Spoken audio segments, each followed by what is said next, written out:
Alright, channel पे सबका फिर से वेलकम। मैं हूं आशीष और आज के टॉपिक के लिए मैं सुपर एक्साइटेड हूं क्योंकि सच कहूं तो यह चीज बहुत लोगों का बहुत पैसा डुबाती है, खास करके ट्रेडिंग की दुनिया में। हम कितना टाइम चार्ट्स एनालाइज करने में, फंडामेंटल्स देखने में, वो अगली बड़ी जीत ढूंढने में लगा देते हैं, लेकिन अक्सर सबसे बड़ी रुकावट मार्केट खुद नहीं होता, वो होता है हमारा अपना दिमाग। आज हम गहराई में जाएंगे और मेरा मतलब है गहराई में 5 पावरफुल कॉन्सेप्ट्स में, बेसिकली 5 ऐसे मेंटल ट्रैप्स जो आपके ट्रेडिंग माइंडसेट को पूरी तरह से पटरी से उतार सकते हैं अगर आप केयरफुल नहीं रहे। लेकिन गुड न्यूज ये है कि एक बार आप इन्हें समझ गए तो आप उनसे एक प्रो की तरह बचना शुरू कर सकते हैं। तो अगर आपने कभी खुद को इंपल्सिव ट्रेड्स करते हुए पाया है, नुकसान वाले ट्रेड्स को बहुत देर तक पकड़े रखा है, या बस ऐसा फील किया है कि आपके इमोशंस ही सब कंट्रोल कर रहे हैं, तो यह वीडियो बिल्कुल आपके लिए है। हम इन साइकोलॉजिकल रुकावटों को एक एक करके ब्रेक डाउन करेंगे। मैं चाहता हूं कि आप यहां से यह क्लियर अंडरस्टैंडिंग लेकर जाएं कि आप कुछ डिसीजंस क्यों लेते हैं, और उससे भी इंपॉर्टेंट, कैसे आप अपनी ट्रेडिंग जर्नी में स्मार्टर, ज्यादा कैलकुलेटेड और आखिर में ज्यादा प्रॉफिटेबल डिसीजंस ले सकते हैं। यह सब रिएक्टिव से प्रोएक्टिव बनने के बारे में है।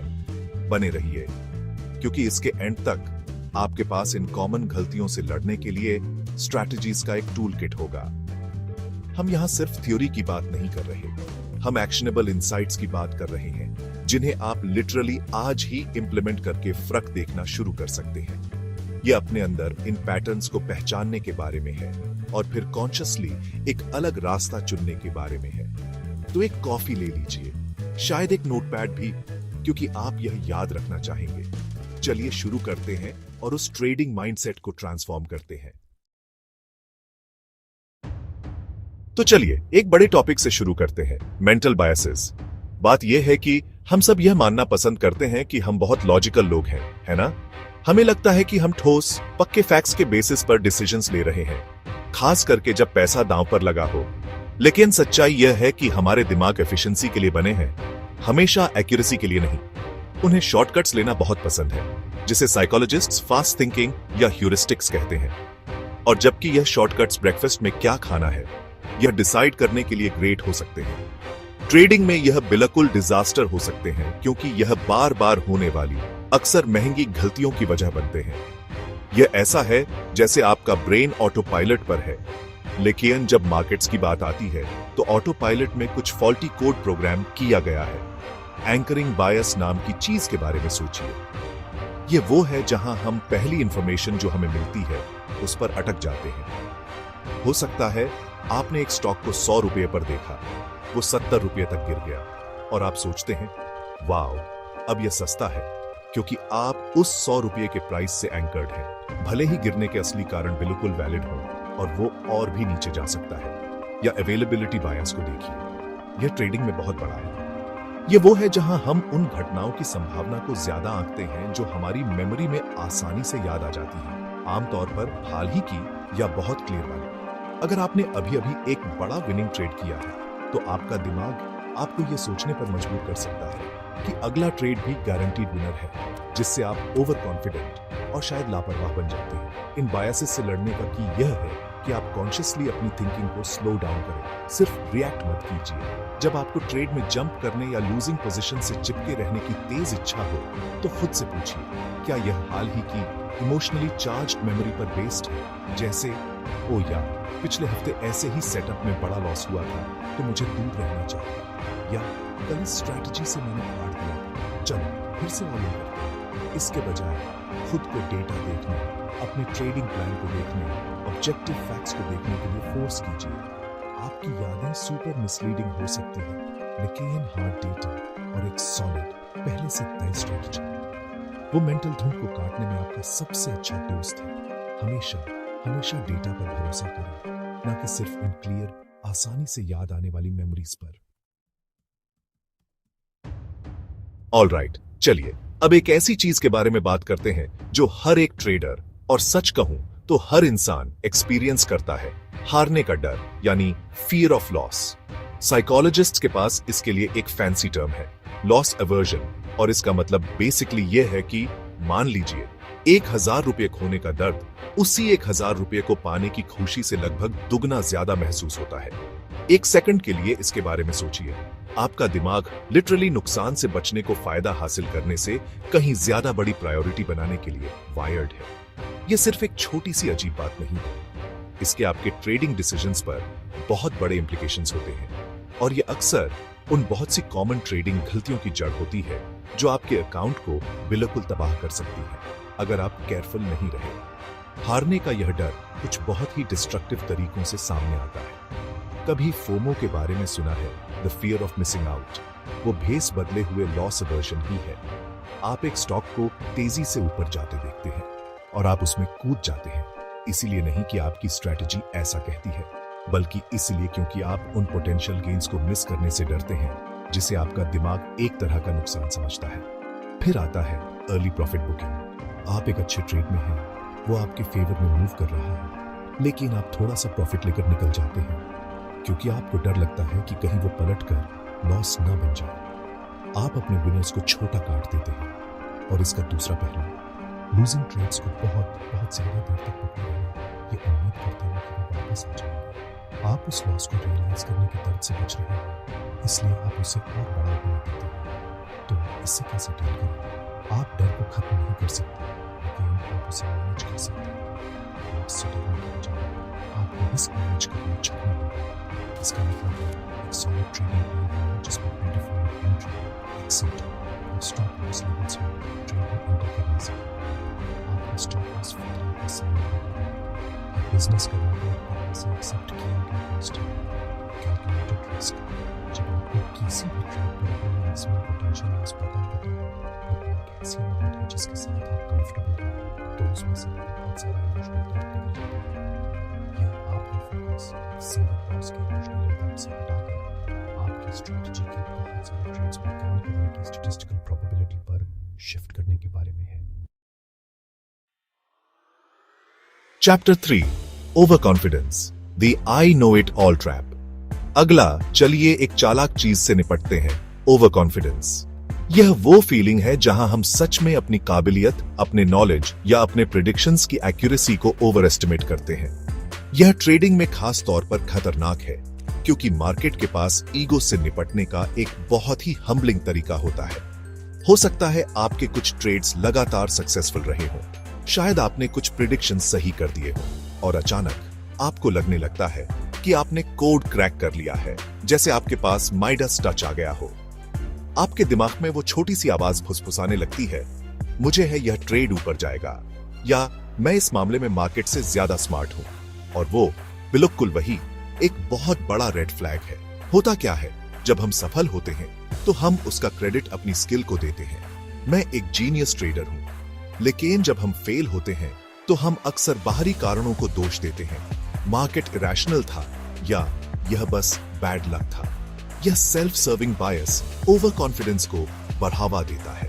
जो ट्रेडर्स इस जाल में फंस जाते हैं वो अक्सर बड़े रिस्क लेने लगते हैं। वो अपने ट्रेडिंग रूल्स को इग्नोर कर सकते हैं क्योंकि उन्हें किसी पर्टिकुलर सेटअप के बारे में अच्छी फीलिंग आ रही होती है, या वो अपनी ड्यू डिलिजेंस करना बंद कर देते हैं क्योंकि उन्हें लगता है कि वो बस आंखों से देखकर काम चला सकते हैं। उन्हें लगता है कि उनका इंट्यूशन सबसे बेहतर है। ये भूल जाते हैं कि मार्केट एक कॉम्प्लेक्स सिस्टम है जो अनगिनत वेरिएबल्स से प्रभावित होता है, जिनमें से बहुत सारे उनके कंट्रोल या नॉलेज से बिल्कुल बाहर होते हैं। ओवर कॉन्फिडेंस का इलाज है एक हेल्थी डोज ह्यूमिलिटी और अपने प्रोसेस के प्रति अटूट कमिटमेंट। हमेशा, और मेरा मतलब है हमेशा, अपने कॉन्फिडेंस पर सवाल उठाइए। ट्रेड करने से पहले, खास करके अगर आप उसके बारे में सुपर सर्टेन फील कर रहे हैं, तो एक कदम पीछे हटिए। खुद से पूछिए, अगर मैं गलत हुआ तो मेरी थीसिस के खिलाफ क्या एविडेंस है? क्या मैं यह सॉलिड डेटा और अपनी टेस्टेड स्ट्रेटजी पर बेस कर रहा हूँ, या यह सिर्फ एक गट फीलिंग है जो हाल ही की जीतों से दिया आज गई है? एक ट्रेडिंग जर्नल रखिए, अपने ट्रेड्स को बहुत ध्यान से ट्रैक कीजिए और अपनी परफॉर्मेंस को ऑब्जेक्टिवली एनालाइज कीजिए। डेटा झूठ नहीं बोलता, वो आपको आपकी असली विन रेट्स, आपका एवरेज प्रॉफिट, आपका एवरेज लॉस दिखाएगा। उस डेटा पर भरोसा कीजिए, ना कि अपनी प्रेडिक्टिव पावर्स के बढ़े हुए एहसास पर। जमीन पर रहिए, डिसिप्लिन्ड रहिए। चैप्टर 4 प्लानिंग फैलेसी योजना भ्रम when easy becomes oops। Alright, चलिए अब प्लानिंग फैलेसी में डाइव करते हैं। ये एक बहुत ही इंटरेस्टिंग कॉग्निटिव बायस है जहां हम लगातार किसी फ्यूचर टास्क को पूरा करने के लिए जरूरी टाइम, रिसोर्सेज और एफर्ट को कम आंकते हैं, भले ही हमारे पास पिछला अनुभव हो जो दिखाता है कि वैसे ही टास्क्स उम्मीद से ज्यादा टाइम लेते हैं। हम अपने प्लान्स के मामले में हमेशा के ऑप्टिमिस्ट होते हैं। आप ये जिंदगी में हर जगह देखते हैं। ओ, वो DIY प्रोजेक्ट तो बस एक वीकेंड में हो जाएगा, और फिर 3 हफ्ते बाद भी आप उसी में लगे होते हैं। या मैं वो रिपोर्ट 2 घंटे में फिनिश कर लूंगा, और वो पूरा दिन ले लेती है।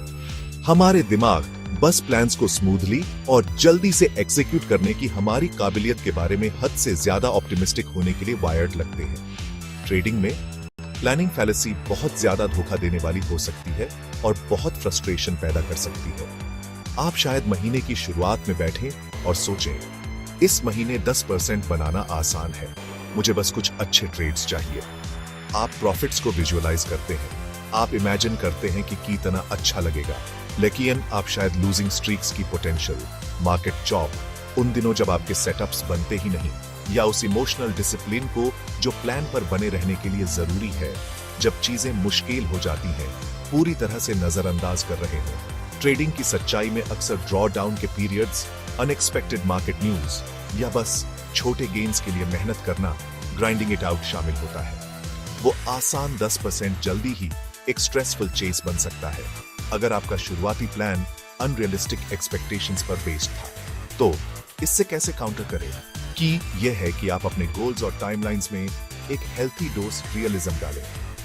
हवा में से प्रॉफिट टारगेट चुनने के बजाय उसे अपनी हिस्टोरिकल परफॉर्मेंस, अपने बैक टेस्टेड स्ट्रैटेजी रिजल्ट्स और करंट मार्केट कंडीशंस पर बेस करें। अपने प्रोजेक्शंस में कंजर्वेटिव रहें। हमेशा कम वादा करना और ज्यादा डिलीवर करना बेहतर होता है।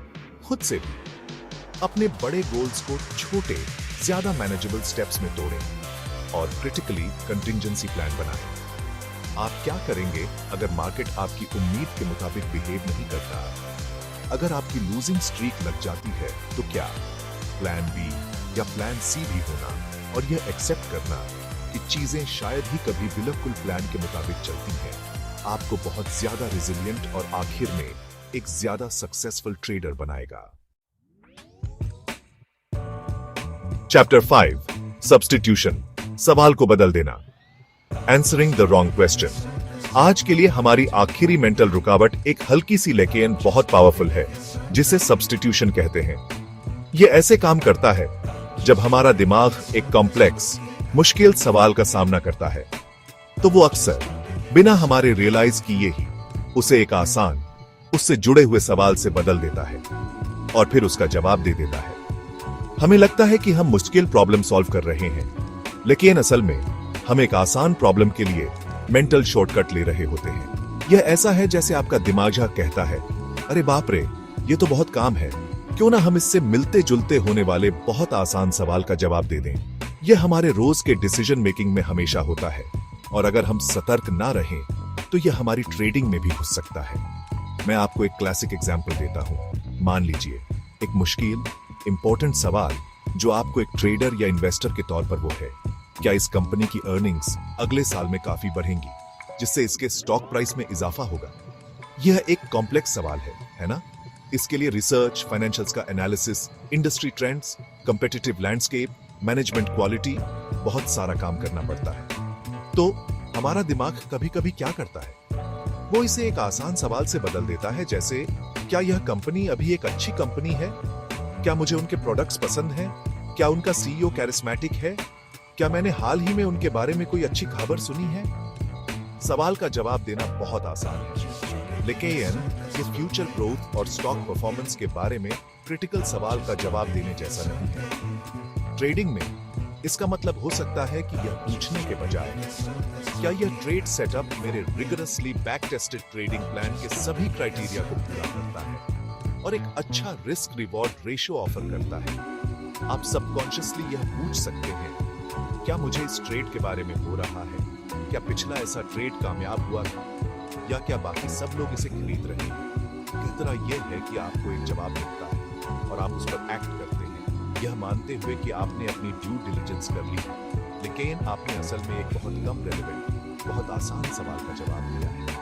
यहाँ की यह है कि कोई भी ट्रेडिंग डिसीजन लेने से पहले आप इस बात को लेकर बहुत ज्यादा कॉन्शियस रहें कि आप सवाल का जवाब देने की कोशिश कर रहे हैं। अगर जरूरत पड़े तो उसे लिख लीजिए और फिर यह श्योर करें कि आपका एनालिसिस और आपके एक्शन सीधे उस स्पेसिफिक, अक्सर मुश्किल सवाल को एड्रेस कर रहे हैं, ना कि किसी आसान सब्स्टिट्यूट को।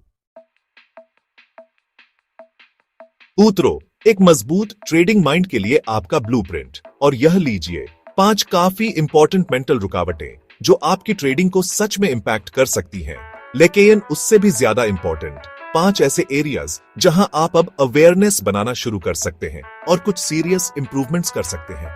यह परफेक्ट होने के बारे में नहीं है, क्योंकि चलो ईमानदार रहें, कोई भी परफेक्ट नहीं होता। यह इन टेंडेंसीज को समझने के बारे में है। बायसेस, हारने का डर, fear of loss, over confidence, planning fallacy और वो चालाक सब्स्टिट्यूशन ट्रिक, और फिर उन्हें काउंटर करने के लिए एक्टिवली काम करने के बारे में है। ट्रेडिंग जितना स्ट्रेटेजिक गेम है, उतना ही मेंटल गेम भी है, और अपनी खुद की साइकोलॉजी पर मास्टर करना अक्सर बहुत सारे लोगों के लिए पजल का मिसिंग पीस होता है। तो यहां से बड़ी चक क्या है? यह सब उस थिंकिंग प्रोसेस को स्लो डाउन करने के बारे में है। मार्केट की हर मर्जी आपने इमोशनल इंपल्सेस पर बस रिएक्ट मत कीजिए। एक सांस लीजिए, पहचानिए जब यह बायसेस आपके जजमेंट को धुंधला कर रहे हों, और हमेशा डेटा ड्रिवन डिसीजंस पर निर्भर करें, ना कि सिर्फ गट फीलिंग्स या हाल ही की यादों पर। एक सॉलिड प्लान बनाएं, अपने रूल्स पर टिके रहें और अपनी परफॉर्मेंस को एक ईमानदार और क्रिटिकल नजर से लगातार रिव्यू करते रहें। इसी तरह आप अपनी ट्रेडिंग में डिसिप्लिन, रेजिलियंस और आखिर में कंसिस्टेंसी बनाते हैं।